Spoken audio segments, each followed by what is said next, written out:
Hello everybody, so I got this XHP torch lamp and well, it's apparently didn't work because the LED which is inside is totally broken in pieces, as you can see here. So what should we do? Maybe we should repair it. Okay, the first thing, I wanted to look inside, and I tried to find a way how to open this thing. This thing is really solid. Metal piece is really hard to open and even see where it opens. It does have this slider where you can adjust the beam, but otherwise it's really solid. Here you can see some screws, but it didn't help you. And here is the charging port. Okay, but what I figured out that there you can unscrew this front cap, and there the lens come out, and then you can access the insides. Okay, that's the first step what to do. So we are in, that's good, but there is the LEDs place. So how to open this one? Oh, that's rather simple. I have seen this some places also where they use this ring size nut where you just unscrew it by some special tool. I just use my tweezers. So yeah, and we are inside this torch. And what I noticed that the LED is like really I don't know how, but it came apart from this base, but not from the PCB, but from the the LED itself just broke apart, which is really weird. Maybe the quality of LEDs decreases in years, or maybe it wasn't good in first place. But so I just took out the LEDs PCB, and when I realized that they are the engineers who made this really nice way how to change this, and that's I love about the engineers who think about the future. So at the first place, I didn't know what kind of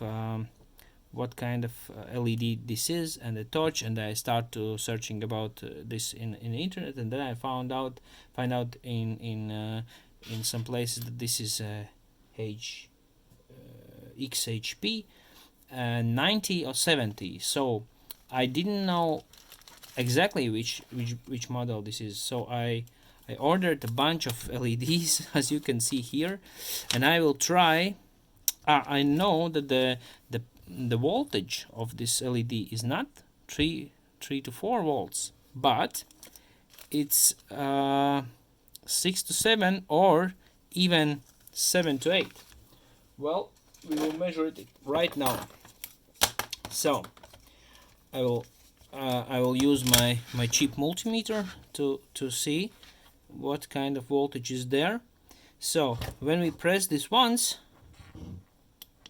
this the LEDs, which indicates the level of battery, goes up, but of course the LEDs doesn't work. And when we measure the output voltage across these pins, we see that there is 7.64 volts. It means that this battery rather use 8 volts than 7 fully charged. Okay, that gives us some clues which LED we will be using there. So we have this XHP70, which is DC voltage 6 to 8 volts, and I think this was it. We can compare it to see how it looks side by side with this LED. but it doesn't come out so easy. Okay, so and if we place it, yeah, we can see that this is totally not the LED for this lamp, because it's much more bigger, it draws much more current. So sorry, no, this will not gonna happen. Okay, okay, the next one, 3 volts goes away. Okay, 7. Also this is 7 volts, this is 3 volts, and this is 5 volts. Okay, so we have 3 more options. I will say this looks quite the same, right? What do you think? It is so, or is it? No, it is. It is XHP70. Yeah, it is. It is. I can tell. It is.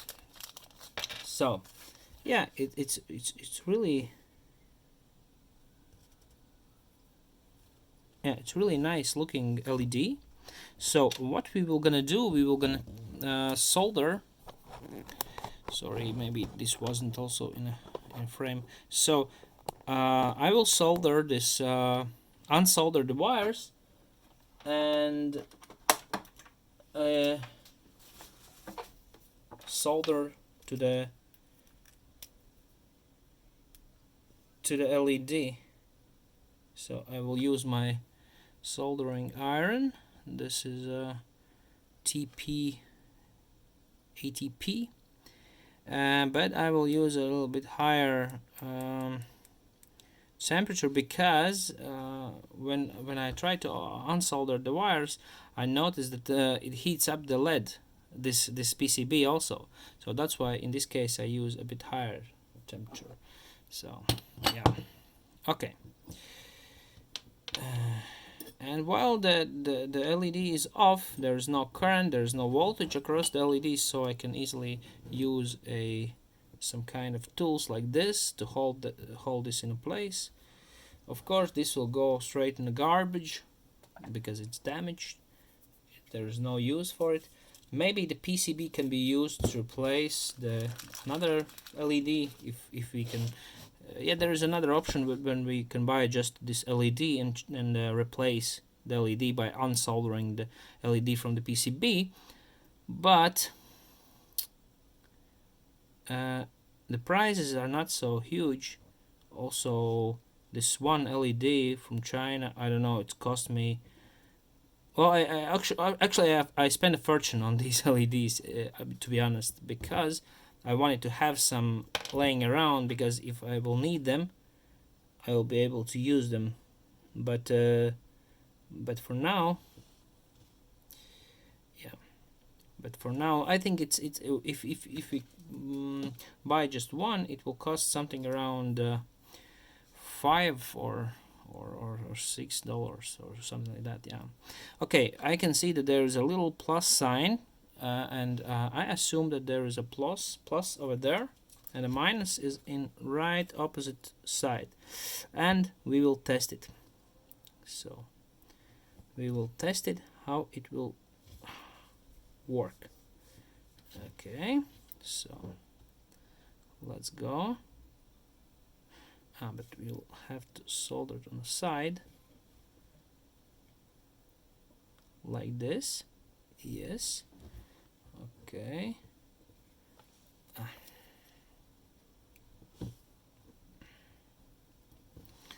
And this one goes to another side, like so.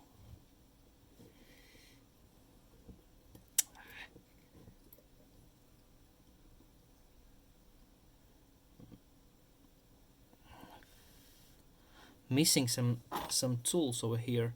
Okay, but this will be enough. So just to see whether it's working, I will quickly press to see whether it's shine or no.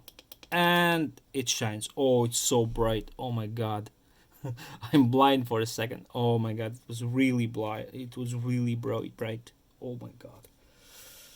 Yeah. Wow.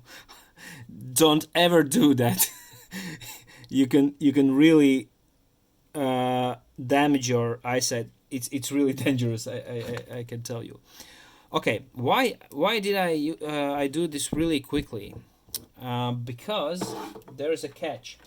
This LED is so bright, and it heats up very fast. So it must spread this heat somewhere.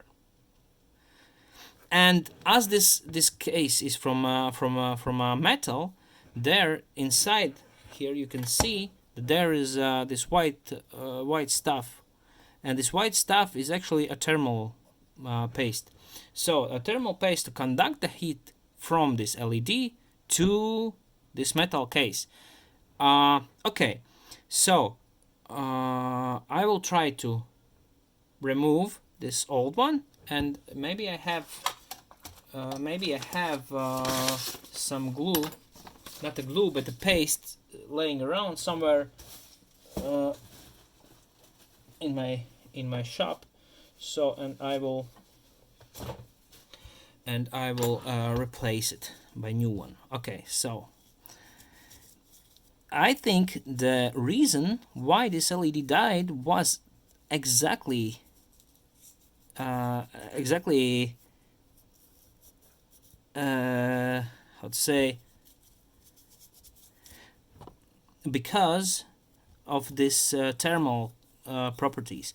Maybe for some reason, I don't know why, but for some reason this spring come loose, and the LED also was coming to loose with this case, and in this case it really fast heated up and was was dead. Yeah. Okay, I found this thermal glue, which is it's coming from Russia, but it's actually really great. It's used in industrial for industrial purposes, and I can tell this paste is really good because it doesn't lose this liquid properties of this paste. So because I have seen the paste which are used in computers, after some time they dry out, and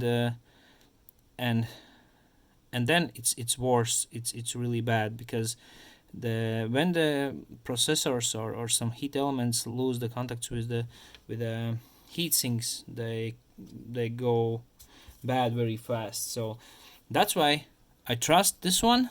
There's not much left, but I will buy a new one.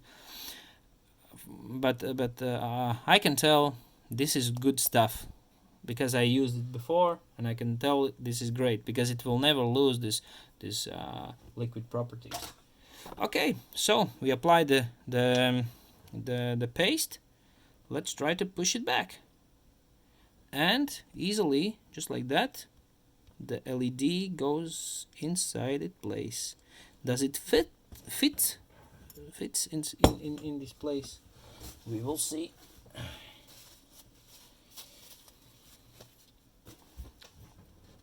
Okay, I will move it a little bit like that. Okay.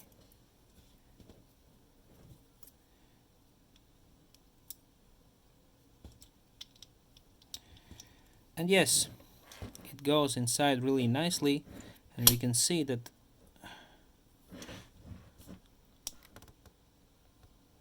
I will push a little bit to make sure that this thermal paste is spread around this LED. Yes, and it is. I can see in the sides there is white stuff appearing. So yeah. Okay, there we use this.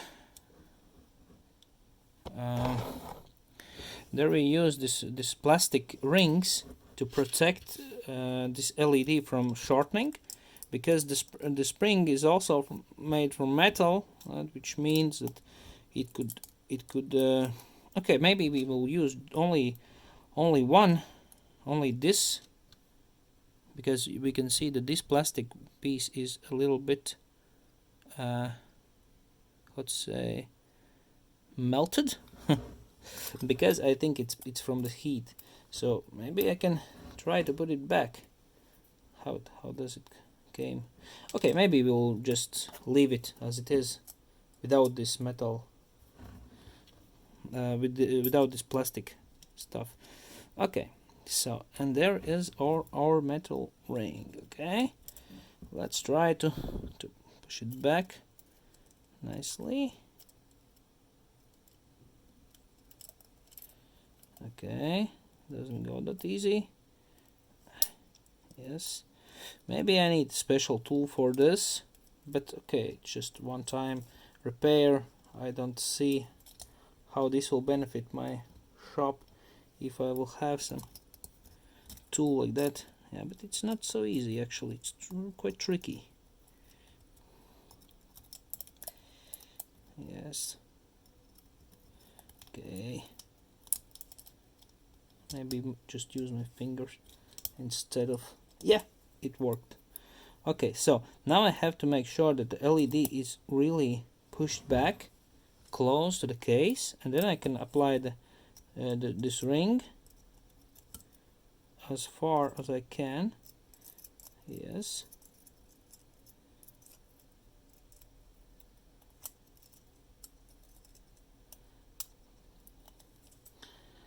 Doesn't go so easy, right? Okay, when I'm touching this one, you see, there is some little light appearing, so that's not good actually, because it could mean that something is already short, maybe. I hope not. Okay, maybe I will use a bit bigger tool. No, but that does not fit on the size of the... Maybe this one will fit a bit. Okay.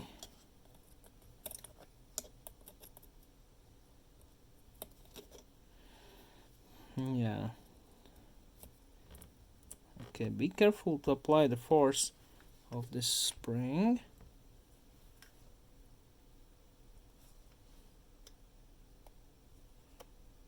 Okay. Okay, so let's turn it on. I have one spare of this LED, so if this will if this will blow out, then I will have another one. Okay, let's see for a second how does it goes. It's really bright. I can tell you, it's really bright. I feel the heat of this LED. Oh my god, it's so bright. But I don't feel the heat on yet. I didn't feel the heat on oh no, there is a little bit heat on a case also, but I was expecting more. Maybe I will try to tighten a bit more. Please do not break. Okay, I will call it done. Done deal. Yeah. So let's try it, and boom, it's really bright. Oh my god, it's so bright. Yeah, this is some...